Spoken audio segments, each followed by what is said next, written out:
Улыбки, шутки, дружеские подколы. Во время тренировочных пауз хоккеисты не прочь пошутить друг над другом. Но как только раздается свисток, начинается серьезная работа. Партнеры рады возвращению Станислава Галиева. Стас постоянно на лавке подсказывает. Очень четко и грамотно. Ну и вообще ребята заметили, что когда Стаса нету в команде, совершенно другая игра. Хорошо, что он вернулся. А вот Артем Галимов, напротив, пока выбыл из строя. Он был вызван в национальную сборную, но шведский этап придется пропустить.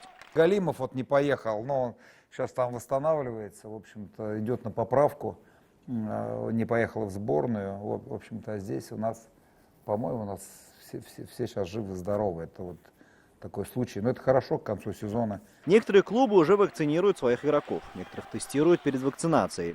Барсы пока в ожидании. Мы же слушаем врачей по прессе, там у нас хорошая вакцина, в общем-то, многие прививаются, это здорово. В общем-то, еще раз говорю, у нас ребята, кому-то, я не знаю, сейчас многие переболели, значит, надо тоже, тут есть консультации какие-то, можно, нет, ну, здесь сейчас пока такого времени нет, чтобы вот к этому идет чемпионат.